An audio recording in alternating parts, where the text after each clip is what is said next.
Hey everybody, it's Dr. Mann. I want to do a little video here to show you what we're going to be doing with our project in Operative. You can see here, I hope, that I have a number 9 here that's a different shade than the rest of our usual Type It On teeth. You'll be getting a number 9 that is shaded A3, which corresponds to the Vita Classical Shade Guide. And you can see here that I've drawn a line with a pencil, which I recommend you doing just to kind of stay within the parameters that we're looking for. We want you to have your end point where you cut off your class 4 fracture about 3 millimeters above the papilla here. We don't want you to go all the way over to this other incisal corner, incisal angle. So this is about what we're looking for with your cut. Now the cut is not a prep. Understanding here is that your patient would come in to your office and have a chipped tooth, either one that was just done, or maybe they had an old restoration, an old class 4 restoration that came off and they need to have it redone. So you would not be necessarily cutting off this chunk of tooth for your patient, but for our purposes to restore these, we need to create that situation. So whatever burr that you can use, like a 169L or something like that, to cut off this chunk of tooth will work just fine. The only real part of this class 4 preparation that you will need to do for your patient is to bevel or maybe clean up any decay. Sometimes with an older restoration, you might have some staining or decay that needs to be removed. But the bevels is kind of the biggest deal with the class 4 restoration. You can have a really large bevel and that's okay, or you can use a more conservative bevel. Different situations and different methods will call for either one. It helps with having more surface area to bond to when you bevel into the enamel like that. It also helps you blend your composite a little bit better. So as we've been talking about class 4 restorations and then this past lecture on color shade matching, you'll be able to use that bevel to your advantage to help mask the margin between your restorative material and the tooth structure. So let's talk a little bit about how we're going to do this. Now I haven't cut this off yet because I wanted to talk about the possible use of a little matrix here. You can see I've taken a tongue depressor and I've used some heavy body, some polyvinyl siloxane, and I just squirted it all along the lingual surfaces, really from canine to about premolar. And after I squirted a good amount of PVS onto the teeth, I pressed it down kind of from the incisal, you can see here, with the tongue depressor. And some people like to do this because it gives you something to hold on to. It kind of helps to stabilize the PVS material a little bit. You could do it without it and it would still work just fine. The whole goal here, I think you can see, is that I've captured the entire lingual surface. And depending on the size of the class 4 fracture, you may need more or less of it, but you want to get a really good adaptation to the lingual surface of the tooth that you're working on, and even overlap just a little bit over the incisal to help guide you with length. And then the idea here is that you can use this to help develop the lingual portion of your tooth by bonding composite and placing this matrix behind it to help shape it. I think Dr. Stevenson does this in that video from the lecture on class 4s, and he recommended placing some composite into the template here, and then placing the bond, primer and bond and cure step on the tooth, so that you already have some kind of adapted to your matrix before you come in and place it over the fractured area and then cure that to the tooth. And what this will do is give you a thin shell. You don't want it to be too thick. You really just want it to be the thickness of the enamel at most. You'll have a thin shell on the lingual surface of the tooth with which you can now develop lobes in different colors. If you'd like to place a dentin shade on the innermost part of the tooth, which is what we're going to be doing today with our dentin and our enamel colors. And so this gives you a starting point. It gives you an incisal length, and it gives you a really nice smooth lingual surface to start with, which is really what your patient's going to feel the most anyway. So with all that being said, the biggest question I think you should be thinking is, but my patient came in with a fractured tooth. How in the world am I going to create this beautiful matrix to help me restore it? And that's a really good question. Some practitioners will go ahead and take the same type of either a putty or a PVS impression, even with the broken tooth. And then after removing it, you can see where a line would be, and you would actually use a burr to cut out a bit of your matrix to create the shape that you think, that you know based on your dental anatomy that lingual surface would have. And so they use a burr, and they go in and they drill out a little bit of the matrix. So that's one way to do it.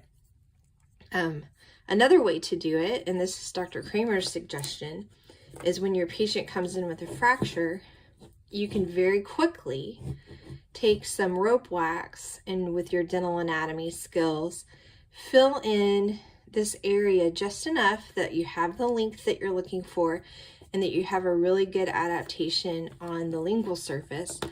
And then once you have that rope wax stuck to the tooth, you can take the same impression and end up with something very similar to this. I think that's probably a better way to go unless you're really skilled at drilling out and envisioning that kind of negative space that you need to have the right shape that you're going for. So those are some options of how to do this. I went ahead and created this using the entire tooth, and that's how I'm going to restore this. You can choose to do it any way you want.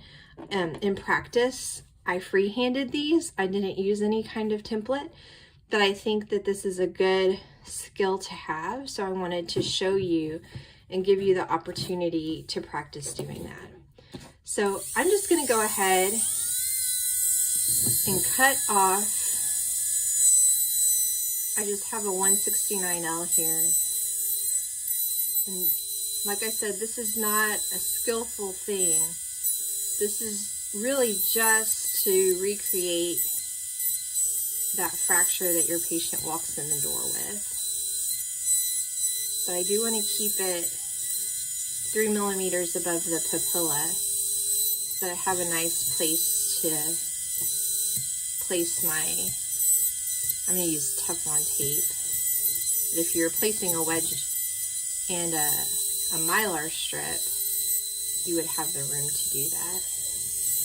So nothing fancy here. I'm just cutting through this entire tooth. Let's see, I kind of knocked it off right there. So this is kind of what we're going for. Let's get this tiny little chunk. Now this tooth has 2 layers. It's meant to replicate an enamel layer, which is going to be a little bit lighter than the dentin layer that's inside this tooth. And it cut differently too. You can see that little piece kind of hung on to there. That was the dentin layer, which is just a little bit softer. Just trying to imitate that natural dentin of the tooth. So here's my prep, if you will. When you're doing these for me, you don't have to get this approved, and you really don't even have to get it signed. That's not a skill. It's not something that we're going to test you over, or something that we're super concerned about. It really is more about the restoration. The bevel is important. I don't have a nice diamond to do this with right now. I'm doing this at home, but you would just give this a nice 45-degree turn and place a bevel. Again, you can make these really wide to have a really nice aesthetic look, but it's pretty amazing once you get pretty good at these, what you can match and blend without placing, you know, a 5mm bevel or something like that. So just take some time to go around the margins at a 45-degree angle with the burr of your choosing. You can use the 7901 or Christmas diamond. We can pull out your fixed burrs and use some of those diamonds to do that as well. So this is kind of what we're going for. And so your next step is going to be to restore. So I have some Teflon tape. This might be a good opportunity to try the gas line tape that's a little bit sturdier and less flimsy. It should produce a very similar result. But again, the way that you use Teflon tape is you use it on the tooth adjacent to the tooth that you're restoring.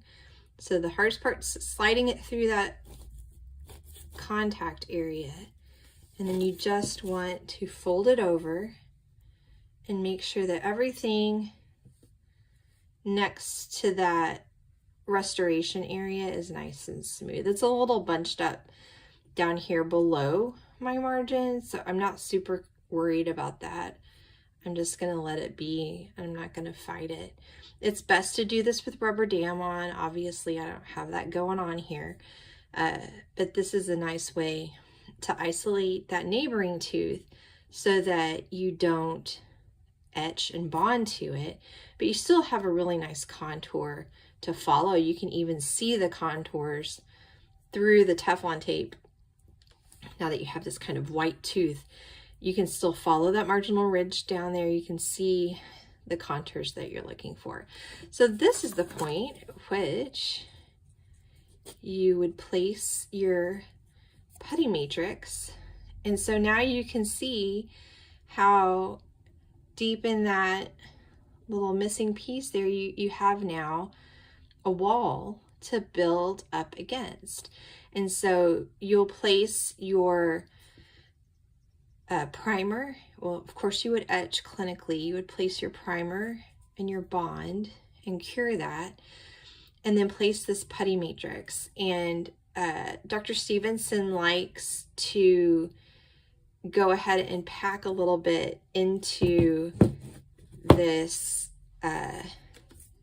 matrix. And so what you'll have for this exercise is you'll have, this is it's a different color than what you'll get, but this is a body. This is an A3 body composite, and this is an A3 enamel composite. And so since we're starting with the most lingual portion of the tooth, that's going to be enamel, right? So I'm going to start this with enamel. I'm going to make sure I'm all oriented correctly. And I'm going to place a little bit of this enamel in that area. And so once I have it kind of adapted in my matrix, I can push it down in there and get my little instrument.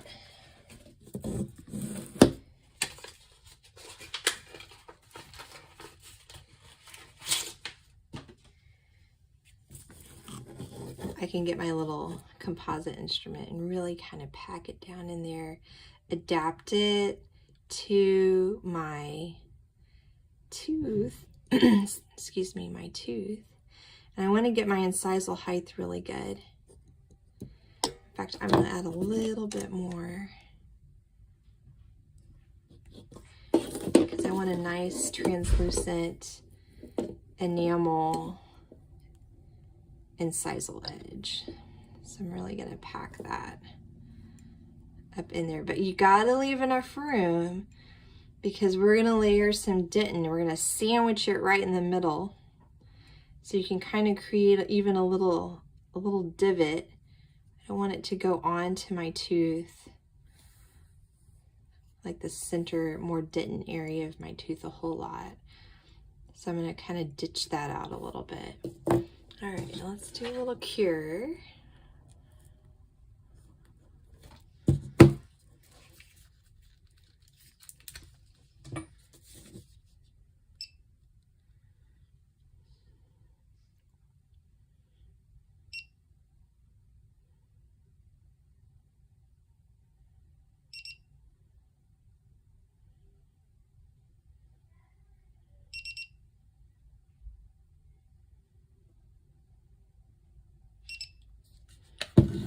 All right, so what I'm going to do now is I'm going to switch out my enamel and put my dentin shade in here.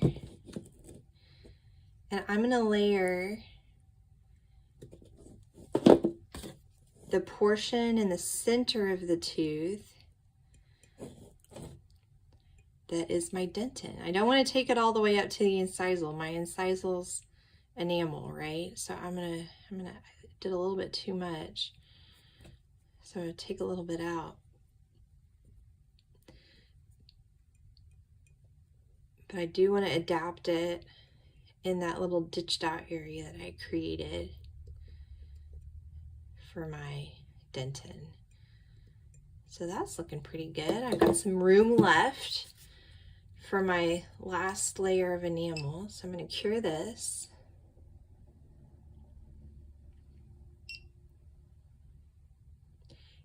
If you didn't have the matrix and you were freehanding this, based on your lab and the instructions that it gives, you would create that middle portion first. And so you would have to be aware that you were leaving space behind the dentin for the lingual surface that's going to be in enamel, and also leaving enough room on the facial surface so that you have a nice aesthetic look. And so this is going to be my last layer. I switched back to my A3 enamel, and so now I'm just going to be kind of adapting at the margin on the facial. I don't want to overdo it with my incisal edge, so I really want to make sure that this is flush up at the top. And it's okay to start with a little bit more than you need, because then you can kind of blend and look down and figure out exactly where you need this to go and how far your bevel went. You don't want flash, but you do want it to follow your bevel, and you want to take advantage of that bevel so that you can extend it just a little bit further. But you do want to have some nice facial tooth structure that wasn't a part of the fracture to guide you, so that you know kind of how deep the fossa were on the developmental grooves were, and just have a general idea of the characterization on the facial of your tooth. So I'm going to get pretty close, but I am going to have a little bit extra hanging on there. And this is a nice opportunity to really clean up this gingival area, because it's a lot easier to do now than when you pick up a burr. So now I'm going to cure that.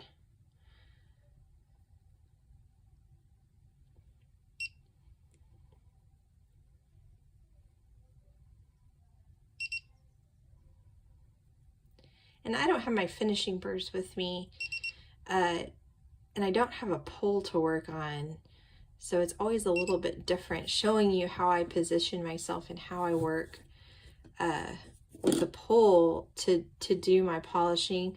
The most important advice I can give is to look from the incisal. It's always the most telling of what's going on with your tooth. But look at that incisal edge. That looks really nice. It's got a good height to it. I've reestablished that, and I didn't have to do a whole lot of thinking to get that done. So that's kind of nice, because now all I really have to do is think about my facial. If you look at my lingual surface, that looks really nice. Man, just a nice little polish back there. Make sure that my patient is happy with the way that it feels to their tongue, and we are good to go. But you can see it's a little rough on the facial. I have a little bit of polishing to do, and look at this little gingival embrasure. I do need to open that up. See how it's just a little bit bulky right in there. And the way I would do that is by laying my Christmas tree diamond, or my 7901, pretty flat down into that gingival embrasure to open that up a little bit. But without any polishing or anything, that's pretty nice.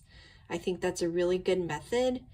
If you don't have the materials or the time to do that, it's a really good skill to be able to restore these class 4 restorations freehand, and know how to build up a tooth, and know how to create the proper anatomy for especially a central incisor, because everyone's going to look at it. So I hope you enjoy this laboratory. I think it's very practical. It's something that you're going to do throughout your career, and it's good to start developing your skills so that you'll be able to send your patients home happy. Thanks.